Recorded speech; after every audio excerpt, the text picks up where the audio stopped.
Welcome to another Fantasy Goodfellas video where we talk about the top 30 wide receiver rankings for week 5. Richard, you ready?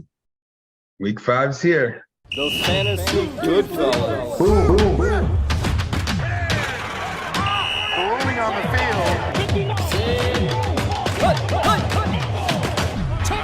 The Fantasy Goodfellas. All right, before we get started, Richard, can you tell me how you did on last week's rankings?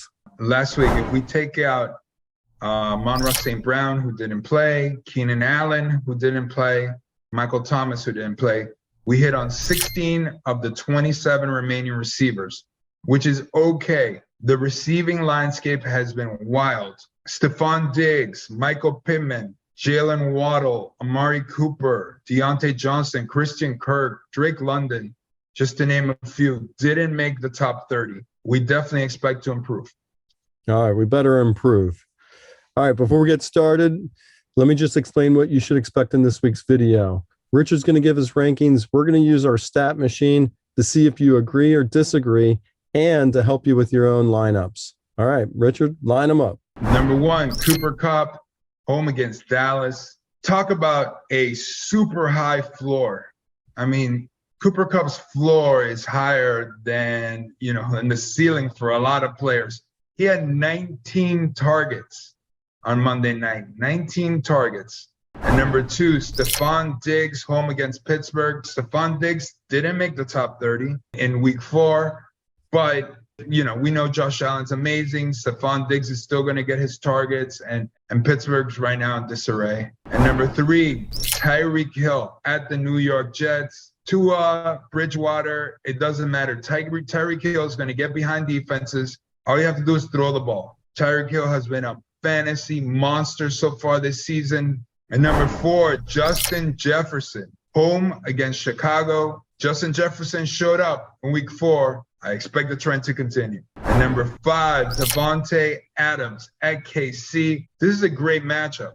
And, we would love to see Davante Adams a little higher. But, again, for whatever reason, they're giving the ball to Josh Jacobs. And not to Davante Adams, not to Darren Waller. It's frustrating, and that's why they're 1-3. Hopefully, the trend changes. And number 6, Deebo Samuel at Carolina. Deebo showed us what he could do on Monday night, turning a short, what could have been a pick 6, becomes a short completion, and he takes it to the house. Deebo, what a player. We'll see. I think the trend will continue. I think Garoppolo's starting to get a better feel for that offense again. Number 7, Jamar Chase at Baltimore. Jamar, where are you? Caught some touchdowns, but doesn't really have the yardage, doesn't have the big play like he had almost every single week last year. I think it's going to come. At number 8, Mike Evans, home against Atlanta. It's a good matchup. Mike Evans had a big week 4. Tom Brady looks like he's starting to pick up. At number 9, A.J. Brown at Arizona. Jalen Hurts had a dud in week 4. A.J. Brown still made the top 30, but I expect that whole offense to rebound, especially against Arizona. Number 10, T. Higgins at Baltimore. T. Higgins had a long touchdown on Thursday night. I expect more big plays from him. Again, we talked about Baltimore being vulnerable to the big play. And number 11, CeeDee Lamb at the LA Rams. CeeDee had a good week in week 4. Doesn't matter who his quarterback is, but definitely, if it's Dak Prescott, uptick for CeeDee Lamb. And number 12, Jaylen Waddle at the New York Jets. Great matchup. Waddle was silent in week 4, only had 2 receptions, I believe. That definitely will change this week. Both Hill and Waddle will have big games. Bridgewater will have a big game. And number 13, Courtland Sutton, home against Indianapolis. Denver, not getting the wins, right? Or they're 2-2, but Russell Wilson is going to have a good game against Indianapolis. Sutton will too. So will Judy. We'll talk about Judy a little later. And number 14, DK Metcalf at New Orleans. The only reason I'm not putting DK Metcalf any higher is because, the Saints have a decent pass defense, a decent secondary. But Metcalf's showing signs of life. We saw him make some plays in week 4. I expect that trend to continue. He's just too good. And Geno Smith is looking good. Geno Smith is not looking like, is not looking like a backup right now. He's looking like a legit starter. Hold on. It seems like the only thing that can slow down DK Metcalf is bowel movements. Oh, yes. I saw that. And number 15, Mike Williams at Cleveland. Mike Williams, if Keenan Allen doesn't play, which, he might not play again, Mike Williams, you got to slot him high. Justin Herbert looked great.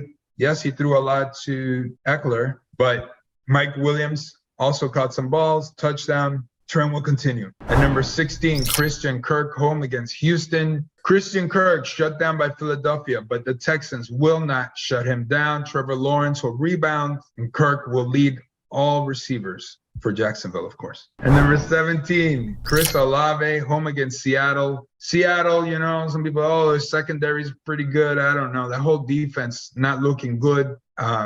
Chris Olave will continue. He's had 2 straight solid weeks. I think the trend continues with Chris Olave, regardless of who his quarterback is. And number 18, Marquise Brown, home against Philadelphia. I would love to rank this guy a little higher, and I love to pronounce his name in French, Marquis, not Marquise. It just doesn't, I like Marquis. Marquis has been a stud, as we expected, but Philadelphia shuts people down, so that's why I got him at 18. Number 19, Chris Godwin, home against Atlanta. It's a good matchup. Godwin looked okay coming back from injury. I think that whole offense gets a boost this week. And number 20, Michael Pittman at Denver.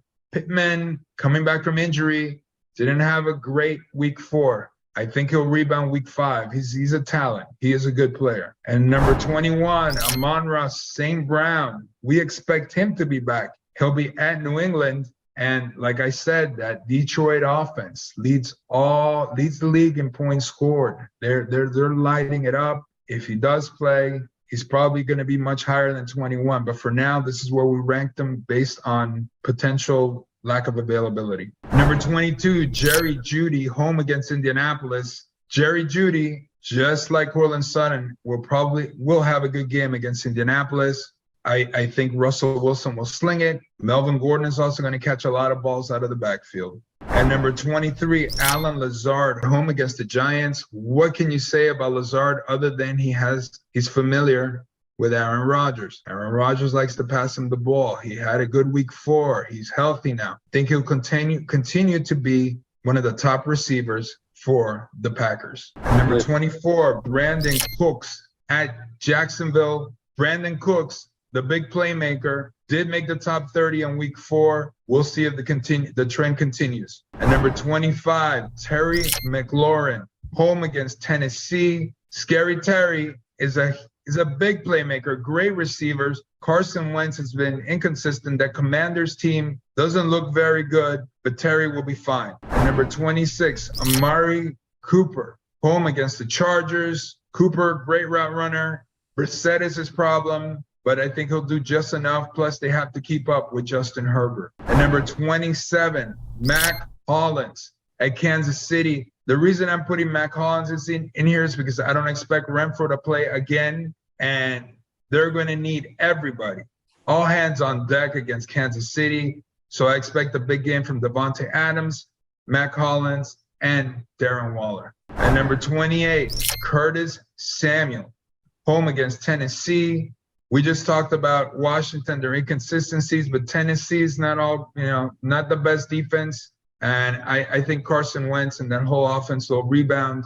Curtis Samuel's a playmaker. Number 29, Deontay Johnson at Buffalo. Tough matchup, tough quarterback situation in Pittsburgh. Deontay Johnson is a great receiver. That's why I include him in my top 30. I think he does just enough. And at number 30, the rookie, Drake London, who will be at Tampa Bay. It's a tough matchup, but Drake London is a talent. I think Mariota rebounds from the horrible game he had in week 4. I just want to pull up some other rankings.